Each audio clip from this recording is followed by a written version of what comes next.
Hello friends, today we are building the Red Rocket, an AMD-based SFF gaming PC, using a 3rd gen Ryzen, the 3700X, the 5700 XT, PowerColor Red Devil, which is arguably the best variant of the 5700 XT, especially considering the size limitations of the form factor.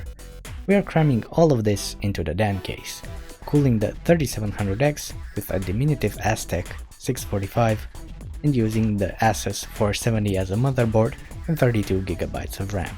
For storage, we will use the Samsung Evo for those fast load times. What we want to showcase here is that it's possible to use AMD components for 4K esports gaming in a small form factor. Let's see how that goes. Needless to say that this amount of memory, especially the 8 cores and 16 threads, make this an awesome compact workstation.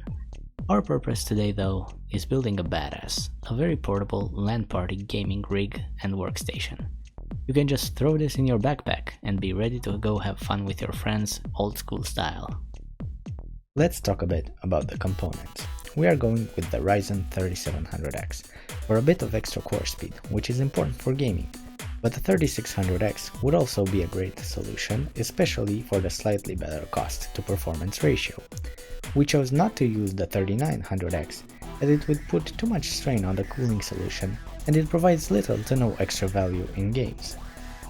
The PowerColor Red Devil is one of the best 5700 XT GPUs out there. It has great performance and thermals and also fits in the DAN case. Barely due to the height, but it does fit. We are aware that the 470X is not the latest chipset, but for the purpose of the build is more than adequate.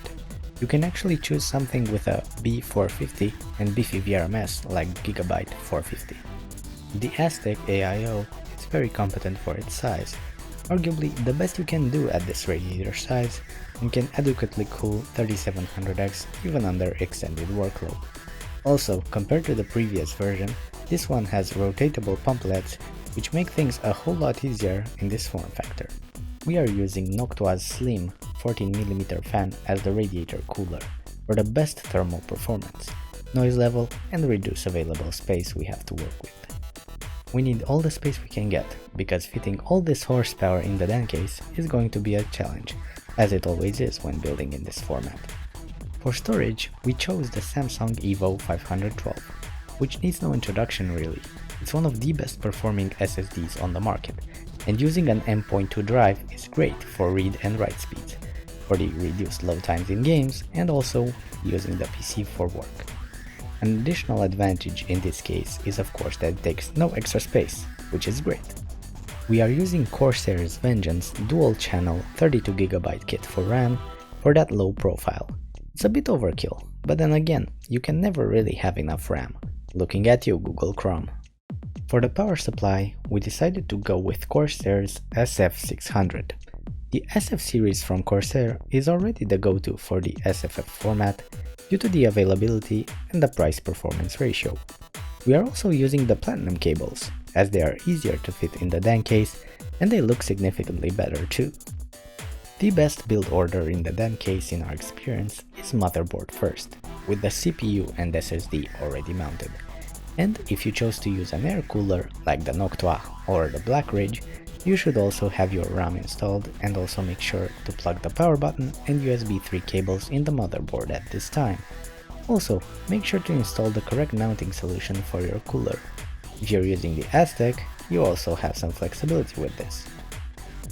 Next, mount the Aztec radiator in the front bottom side of the case. We are using a push position for the cooler to take as much air out of the case as possible. You should also plug the PCI riser cable in the motherboard slot. We found that it's easier to take the PSU support off and mounting it on the PSU first, instead of trying to mount the PSU alone. It's a hassle anyway, but it's a bit easier with the bracket mounted beforehand. All the cables should be plugged in and oriented to the GPU side. Make sure you train them a bit in that direction before mounting the PSU. Next, carefully jiggle the PSU into its place. Plug the power cable in, which you can route to the front of the case and up, and make sure you set the PSU power switch to on. Almost there. Mount the GPU in the PCI riser. With the PowerColor's power sockets being on the top side, you should train the 8 and 6 pin cables at a 90-degree angle to the plugs, as much as you can, as the clearance is very close, just like we did for the PSU end, making sure the power cables clear the radiator cooler. Ideally, a fan guard can be used also. And finish your cable management, as we are ready to close the case at this point. Quite a looker, isn't it?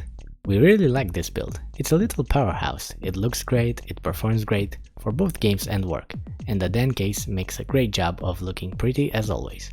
The temps are not anything to brag about, but they are not bad either. And considering the horsepower we are cramming into this 7.2 liters, we are satisfied. There you have it, friends, the Red Rocket. Thanks for watching, see you in the next video.